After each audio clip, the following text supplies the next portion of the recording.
So we've seen the many pictures of people on our southern border trying to get into the United States. It's a source of concern about border security. It's become a political football. What we don't see as much of is the reality of families that are here illegally but end up being separated because of red tape and other kinds of issues involving our national and international law and red tape. You've been an advocate. You've been a strong advocate for families like the ones here, a DACA guy who was separated. Talk about this particular family and what came about it. What gets you into, because you've done a number of these things, bringing people back together when they have been separated. Exactly. Jaime Avalos came to this country when he was 1 year old. His mother brought him, so he didn't come on his own volition. He stayed here until he was 7 years of age, and then his mother took him back to Mexico to register his birth for adoption purposes. When she took him back, she was there a very short period of time, brought him back into the country. He stayed here then for the remainder of his life. He's about 28 years of age now. Graduated from a local high school, married an American citizen, has an American-born child, his name is Noah.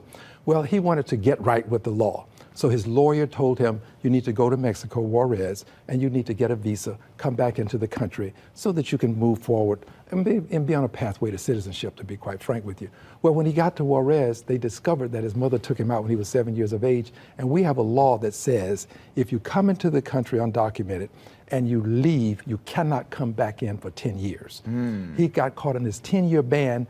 Mind you, he's got a home, he's got a baby, they're expecting him to come back, big celebration, they're moving forward within the law, and then we got involved, and thank God for his lawyer. Great lawyer, Ms. Salim, did an outstanding job. We got involved with it, and we got involved also at the highest level of government. I won't get in terms of to whom it was because it was private conversations, but I just want to say this.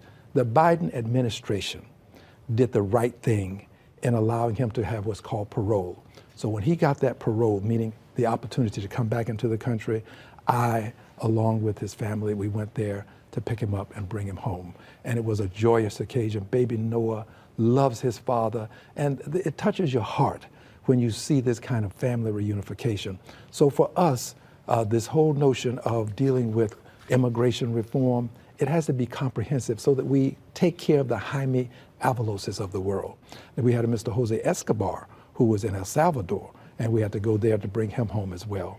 But that's what we do. You have to be willing to know that your constituents now can be across borders. They're not always in your neighborhood. Is the partisanship going on now in Congress getting in the way of being able to come together with some sort of solving of these kinds of issues that you speak of? It just doesn't seem like there's an end to it. Well, it is, but there can be an end because there are people who are very much concerned about the border, who's coming in and out of the country. I'm concerned about this as well, but I'm also concerned about total reform because we have people who've been waiting in line for over a decade, and they came here lawfully. So they have to be given consideration. And we don't want people to skip ahead of other people. So we need comprehensive immigration reform. Let's deal with the border, and let's deal with the millions of people who are here also. You cannot have a first-class country if you're going to have second-class citizens. You got to treat everybody right. You try to treat your constituents right. Know that I've seen a video of you coming back to the district with a nice check for something or another. This is one of them here where you bring back congressional dollars. That's one of those kind of things that you strive to do. But this year, you've been able to do a lot of that. Talk about some of the things that you're proud of. Well, thank you very much. This year, we have about $50 million, excuse me. Hope to get $50 billion one day. $50 million. And what you saw was for the Alliance. This is an entity that helps persons who are immigrants, helps them to assimilate into our society. But we've also done money for Ibn Sina Clinic to help them. Ibn Sina is a clinic that helps persons who are low income, no income. They are very good at helping people when we were going through the pandemic. And then we've helped with the Asian community in terms of a museum that will help us to appreciate peace through Gandhi. And out in Sunnyside, we have a solar farm that's going up. And it's going to be the largest of its kind in the country. And what's the progress of that? I know that we've been talking about that for a while. Well, the progress is good. Mayor Turner has done an outstanding job with this solar farm.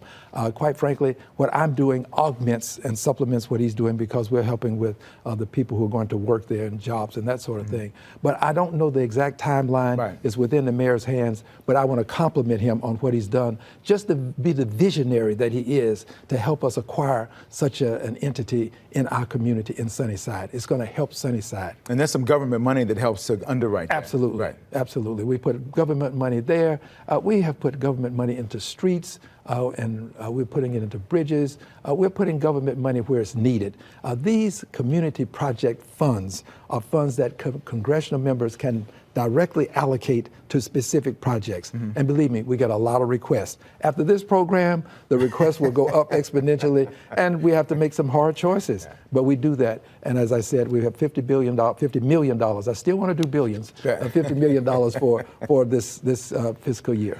Well, it's good to know. Glad to know some of what you're doing. And I know you have a list here. I'm going to take that, if you don't mind, and I'll put that on my website so people can see the list of some of the things that are going on. A lot of projects with a lot of different things. Absolutely. A million here, a million there, things that are helping out your constituents. Yes, sir.